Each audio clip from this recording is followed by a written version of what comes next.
வெளிப்பூச்சு, வெளி வேஷம், வெளி பேச்சு, கூட்டணி, அந்த கூட்டணி, இந்த கூட்டணி, கட்சிக்குள்ளே கூட்டணி, கட்சிக்குள்ளே கூட்டு, இதெல்லாம் நடக்காது தம்பி, நடக்காது கண்ணு. அதனாலே நீ உன்னை திருத்திக்கொள். கோல் ஊன்றியாவது காந்தி கடைசி காலத்தில் காந்தி கோல் ஊன்றி நடந்தாரு, அதுபோன்று கோல் ஊன்றியாவது நடந்து இந்த ஊமை ஜனங்களுக்காக நான் பாடுபட்டு உயிர் விடுவேன் என்று முழக்கமிட்டேன். மக்களுக்காக வாழ்ந்தேன், மக்களுக்காக வாழ்கிறேன், உங்களுக்காக வாழ்கிறேன், உங்களுக்காக வாழப்போகிறேன். கிழவன் வயசாயிடுங்கன்னு சொல்லி ஏமாத்த பார்க்காதீங்க. என்னுடைய பலத்தை தெரிந்து கொள்ள வேண்டும் என்று சொன்னால் வந்து என் கையை பிடிச்சப்பார். இனி ஏமாற்றும் வேலை நடக்காது, காக்கா பிடிக்கிற வேலை நடக்காது. நான் அந்த கோஷ்டி அப்பக்கம் போனேன், கிழக்கே போனேன், மேற்கே போனேன், வடக்கே போனேன், தெற்கே போனேன் என்று சொல்லி ஏமாற்ற முடியாது.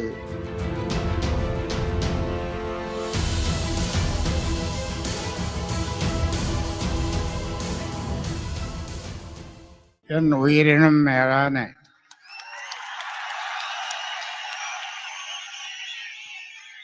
என் உயிரினும் மேலான என் உயிரை விட மேலான பாட்டாளி சொந்தங்களே, வீரமும் விவேகமும் மிக்க சிங்கக்குட்டைகளே, இளைஞர்களே,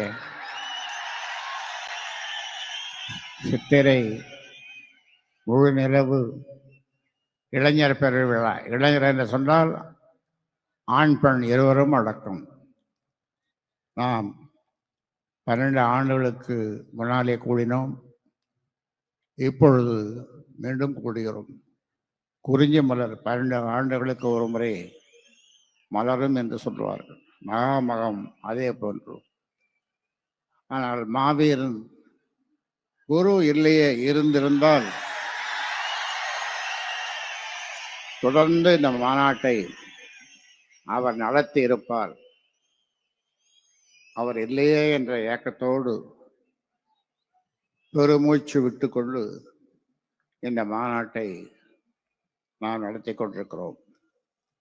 இந்த மாநாட்டினுடைய தலைமை தாங்குகின்ற மாநாட்டுக்கு தலைமை தாங்குகின்ற வன்னியர் சங்கத்தினுடைய மாநில தலைவர் அருள்மொழி அவர்களே, மாநாட்டு குழு தலைவர் அன்புமணி அவர்களே, ஓய்வறியா உழைப்பாளி தியாகச்சம்மல் ஜே.கே. மணி அவர்களே, 1 மாத காலத்திற்கு மேலாக இரவு பகலாக இங்கே கடும் வெயிலில் அலைந்து இதை ஒழுங்குபடுத்திய முன்னாள் சட்டமன்ற உறுப்பினர் திருக்கச்சூர் ஆறுமுகம் அவர்களே, ஏனைய அனைத்து நிலைகளிலும் இருக்கின்ற பொறுப்பாளர்களே, முழு ஒத்துழைப்பு கொடுத்த அரசுக்கும் காவல்துறைக்கும் இந்த நேரத்தில் நாம் நன்றி சொல்ல கடமைப்பட்டிருக்கின்றோம். தெலுங்கானாவிலிருந்து வந்த, ஆந்திராவிலிருந்து, கர்நாடகாவிலிருந்து, மலேசியாவிலிருந்து வந்த நம்முடைய நண்பர்களே, சொந்தங்களே, இங்கு கூடியிருக்கின்ற லட்சோப லட்சம் இளைஞர்களே, மாற்றத்தை உருவாக்கப் போகின்ற, மாற்றத்தை உருவாக்கும் தகுதி, திறமை எல்லாவற்றும் கொண்டு வரப்போகின்ற இளைஞர்களே, இளம்பெண்களே, உங்கள் அனைவருக்கும் என்னுடைய வணக்கத்தை இந்த நேரத்திலே தெரிவித்துக் கொள்கின்றேன்.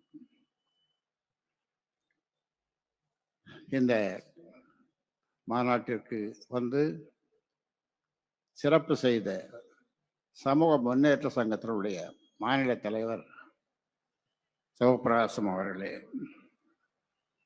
அதே போன்று ஊடகங்கள், தொடர்ந்து நமக்கு ஆதரவு தருகின்ற ஊடகங்கள் அனைவருக்கும் இந்த நேரத்தில் நன்றி சொல்ல கடமைப்பட்டிருக்கின்றேன்.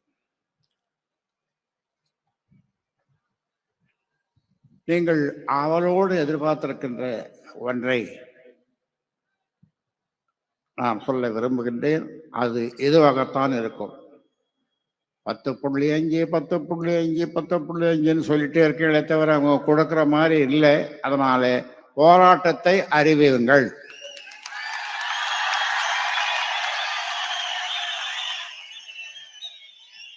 அதைத்தான் நீங்கள் எதிர்பார்த்து வந்திருக்கிறீர்கள் என்பது எனக்கு தெரியும். நிச்சயமாக போராட்டத்தை அறிவிப்போம். இதுவரை நடந்திராத போராட்டம் அதுவாகத்தான் இருக்கும். ஆக சொல்லுவாங்க கிராமத்தில் பழமொழி, மயிலே மயிலே என்றால் அது போடாது, இறகு போடாது. அதனால அதுக்கு அடுத்த வார்த்தை நான் சொல்ல விரும்பல. ஆக அந்த போராட்டத்துக்காக நாம் எவ்வளவு தியாகத்தையும் செய்வதற்கு நாம் தயாராக இருக்கின்றோம். 45 ஆண்டு காலமாக உங்களுக்காக, இந்த மக்களுக்காக, எல்லா சமுதாய மக்களுக்காக 324 சமுதாயங்கள் தமிழ்நாட்டிலே அத்தனை மக்களுக்காகவும் போராடி வருகின்ற, வாதாடி வருகின்ற, போராடி சிலவற்றை வெற்றி பெற்ற, தொடர்ந்து உழைத்து வருகின்ற ஒருவன் இந்த ராமதாஸ். இந்தியாவிலே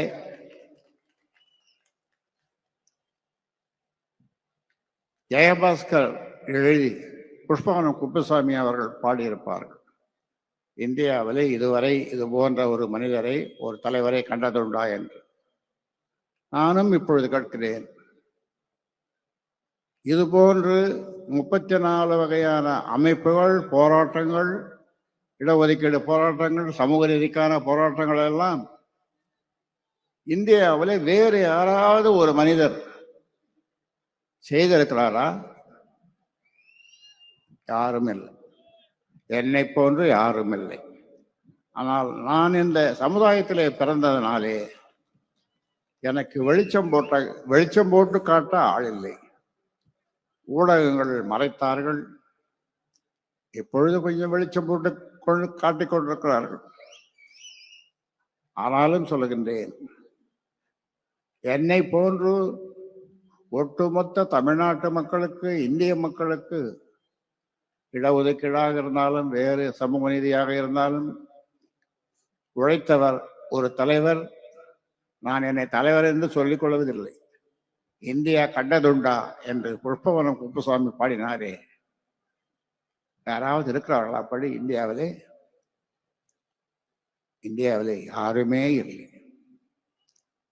இந்தியாவில் யாருமே இல்லை, என்னை தவிர. நான் இதை பெருமையாக சொல்லிக்கொள்ள தயாராக இருக்கிறேன்.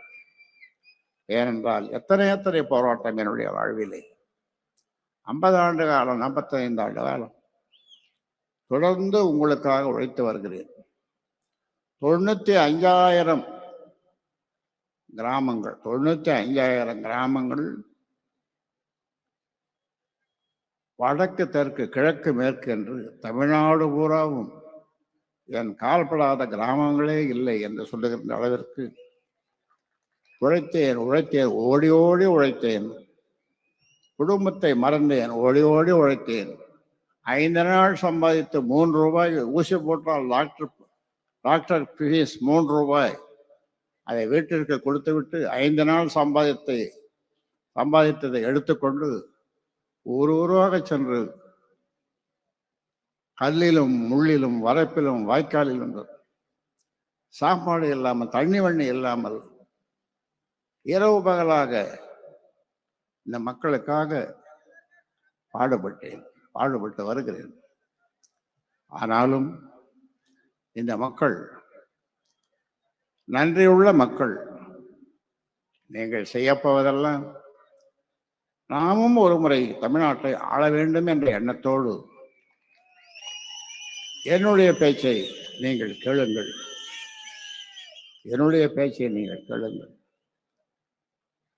நான் ஆளப்போவதில்லை. எனக்கு அந்த ஆசையும் இல்லை.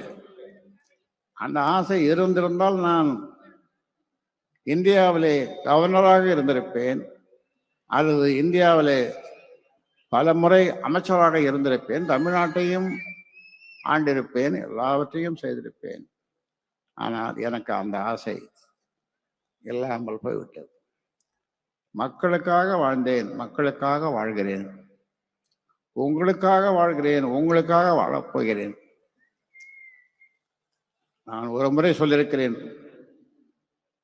தமிழக முதல்வர் தம்பி ஸ்டாலினிடம் நேரே சொல்லியிருக்கிறேன், இந்த ஊமை ஜனங்களுக்காக தம்பி உங்களை விட்டால் வேறு யார் இருக்கிறார்கள்? அதனாலே இந்த 10.5 கொடுங்கள் என்று கோட்டைக்கு சென்று அவரிடம் வாதாடி இருக்கிறேன். அதனாலே சொல்லுகிறேன், நீங்கள் எல்லோரும் மனது வைத்தால் ஒரு தொகுதியிலே 2000 இளைஞர்கள், இளம்பெண்கள், ஒவ்வொருவரும் 100 வாக்குகள், அந்த தொகுதியிலே நாம் வெற்றி பெற முடியும். 50 தொகுதியிலே சாதாரணமாக நாம் வெற்றி பெற முடியும். அந்த ஃபார்முலா சாதாரண ஃபார்முலா. அதனாலே அதை நீங்கள் செய்யுங்கள். ஆனால் எனக்கு தெரியும், பல பேர் அது மாவட்டமோ ஒன்றியமோ நகரமோ ஏமாற்றிக் கொண்டிருக்கிறீர்கள். உழைப்பதில்லை, உழைக்காமல் வேறு எதையோ செய்து கொண்டிருக்கிறீர்கள். ஆனால் நம்முடைய ஓய்வறியா உழைப்பாளி தியாகச்சம்மல் அடிக்கடி சொல்லுவார், ஒவ்வொரு வன்னியர் வீட்டிலேயும் மாடி வீடாக இருக்க வேண்டும், குச்சி வீடு மாடி வீடாக இருக்க வேண்டும், ஒவ்வொரு அந்த மாடி வீட்டின் முன்னாலே ஒரு கார் இருக்க வேண்டும் என்று சொல்லுவார். இப்பொழுது அந்த நிலையை நான் உங்களுக்கு உருவாக்கி இருக்கிறேன். இங்கே இந்த மாநாட்டு திடலை பார்க்க வேண்டும் என்று சொன்னால் 150 கார் வருகிறது. எங்கிருந்து வருகிறது? ஆகாயத்திலிருந்தா? என்னுடைய உழைப்பினாலே, என்னுடைய சிந்தையினாலே, நான் பட்ட கஷ்டங்களாலே, தண்ணி வெண்ணி இல்லாமல் நான் 95,000 கிராமங்களுக்கு என்னுடைய பாதங்கள் பட்டு தேய்ந்து உடம்பு என்றும் நான் தெளிவாக இருக்கிறேன், உறுதியாக இருக்கிறேன். என்னிடம் வருகிறவர்களை சொல்லுவேன், தம்பி உன் கையை காட்டு, உனக்கு வலிக்கிறதா என்று சொன்னால் விட்டு விடுகிறேன். ஐயோ ஐயா விட்டுடுங்க விட்டுடுங்க என்று சில பேர் கதறிக்கொண்டு ஓடினார்கள். அவ்வளவு பலமாக இருக்கிறேன் நான். ஏன்? மேலும் உங்களுக்கு உழைப்பதற்காக, மேலும் உங்களுக்கு உழைப்பதற்காக. உங்களுக்கு நான் உழைக்கிறேன், உழைக்க தயாராக இருக்கிறேன், நாங்கள் உழைக்க தயாராக இருக்கிறேன். ஆனால் நீங்கள் உங்களிடம் கேட்பதெல்லாம் ஒரே ஒரு ஓட்டு.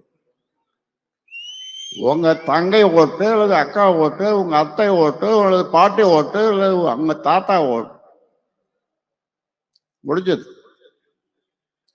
ஆட்சி பீடத்திலே போய் உட்காரலாம். நாம் எல்லோருக்கும் கொடுக்கலாம், எல்லோரும் வாழ வேண்டும்.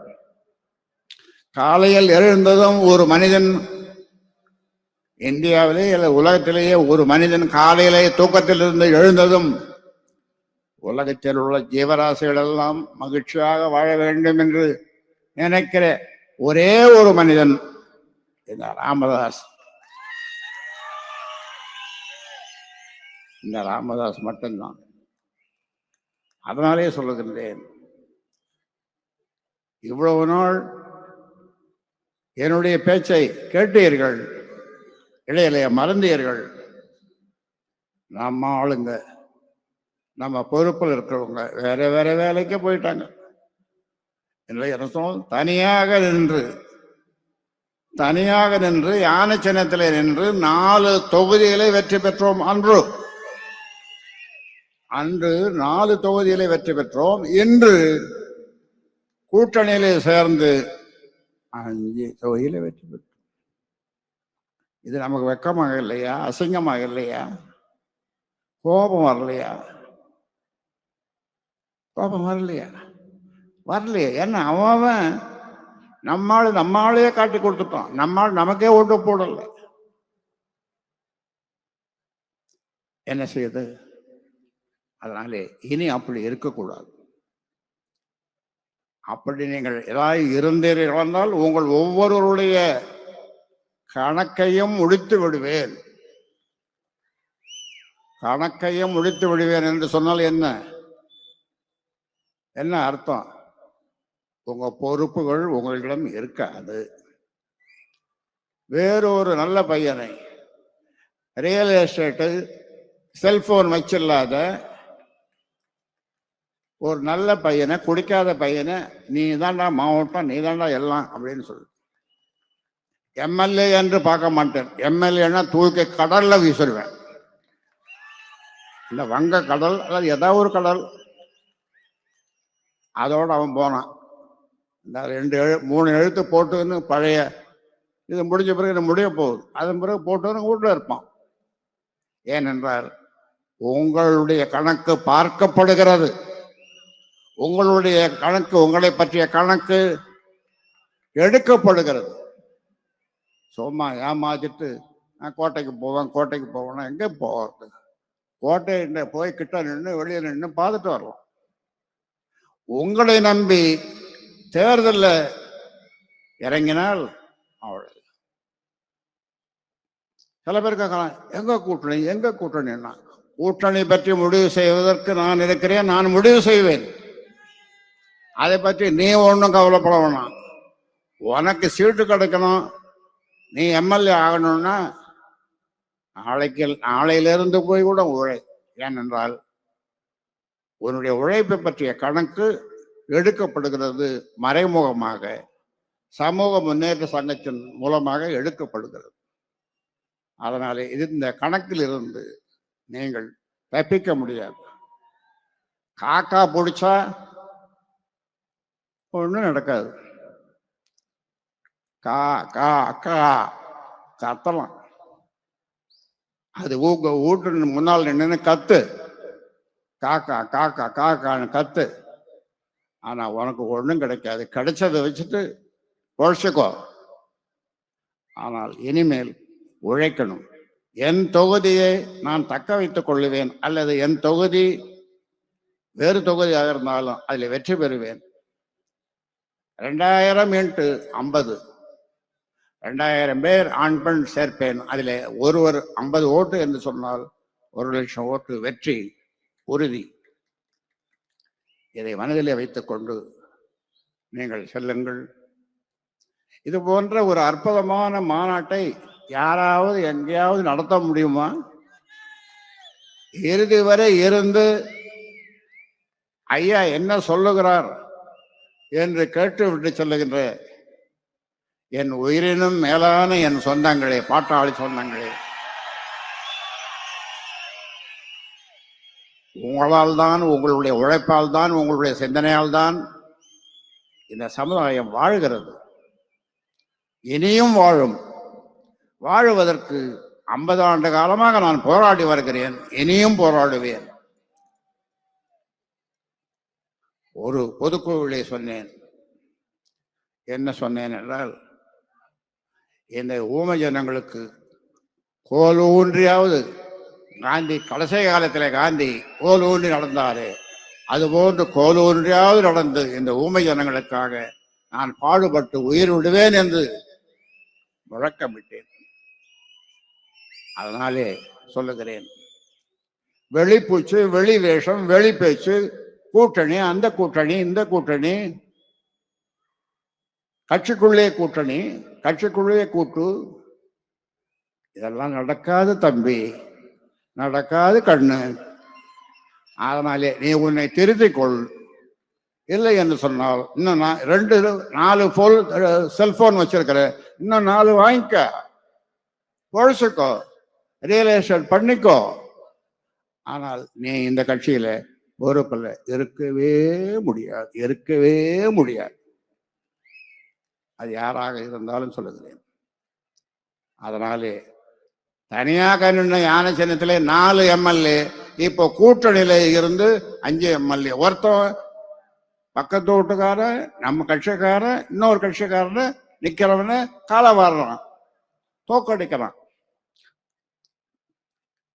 இது நடக்காது இனிமே. உங்களுடைய நாட்கள்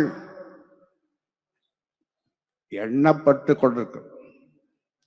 அதனாலே உங்களை நீங்கள் மாற்றிக்கொள்ளுங்கள். இல்லை, மாற்றுவதற்கு ஒரு வருவான், இந்த ராமதாஸ் நியமிப்பான். நன்றாக ஞாபகம் வைத்துக் கொள்ளுங்கள். இனி ஏமாற்றும் வேலை நடக்காது, காக்கா பிடிக்கிற வேலை நடக்காது.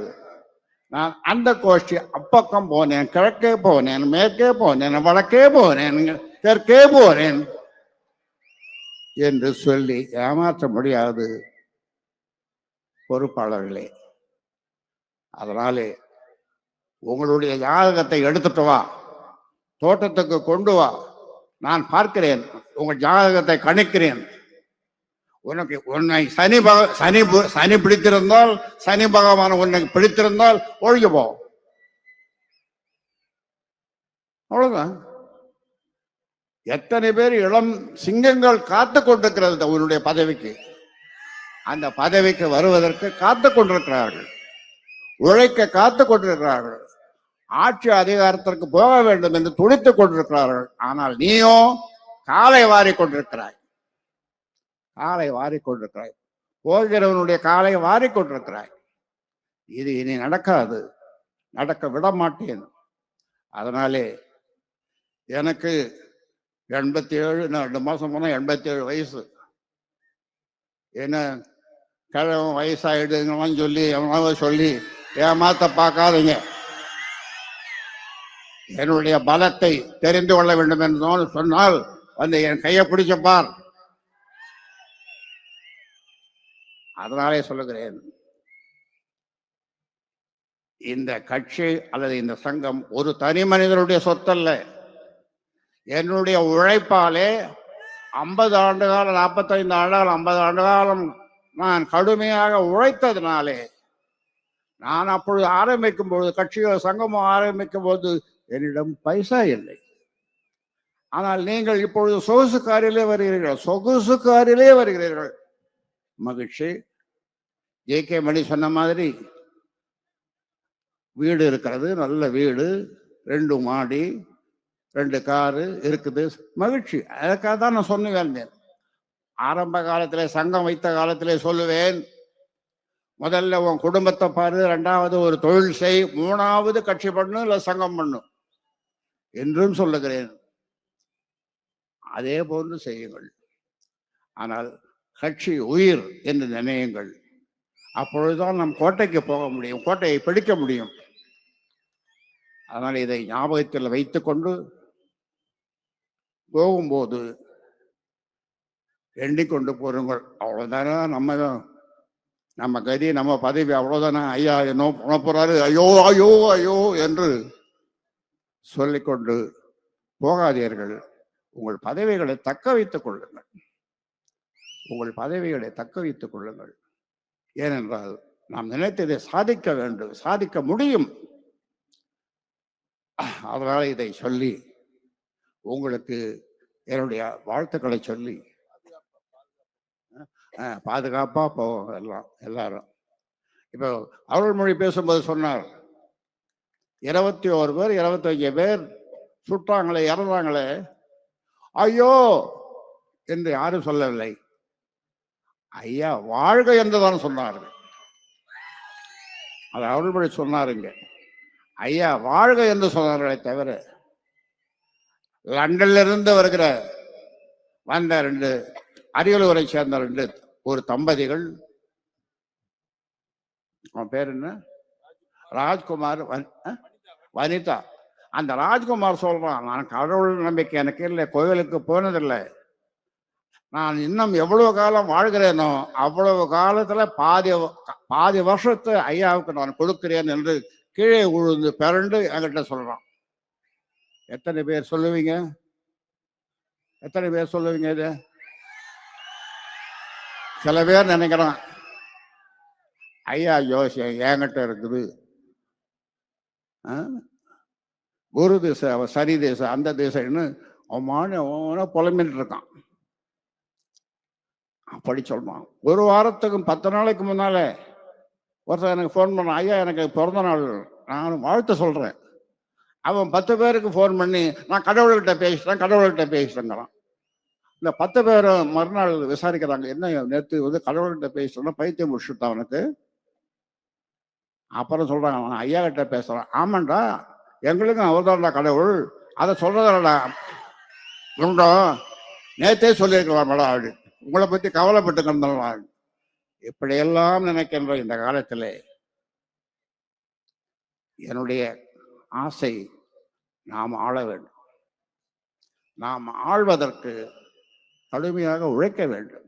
நாம் ஆளணும் கோட்டைக்கு போகணும்னா நான் கொண்டு அங்கே போய் நின்று கத்துவேன், கோட்டையில நின்று கத்துவேன், கத்துட்டு ஆளுவோமா? அதனால நான் சொன்னதை மறக்காமல் கேட்டு ஒழுங்காக கட்சியை பலப்படுத்துங்கள், கட்சியை வளருங்கள். என்னால் உழைக்க முடியாது என்று சொல்லுகிறவர்கள் தீர்மானமாக அந்த பதவியை சொல்லுங்கள், நான் வேறு ஒருவரை நியமிக்கிறேன். அதனாலே பத்திரமாக நீங்கள் வீடு செல்ல வேண்டும் என்று கேட்டு, இவ்வளவு பெரிய மாநாட்டை யாரால நடத்த முடியும்? எந்த சமுதாயத்தில் நடத்த முடியும்? அவ்வளோ பெரிய மாநாடு எண்ணி பார்க்க முடியவில்லை. அதனாலே உங்கள் அனைவருக்கும், இந்த மாநாட்டினுடைய வெற்றிக்காக உழைத்த அனைவருக்கும், குறிப்பாக ஆறுமுகத்திற்கு என்னுடைய பாராட்டை தெரிவித்து முடிக்கிறேன். நன்றி, வணக்கம்.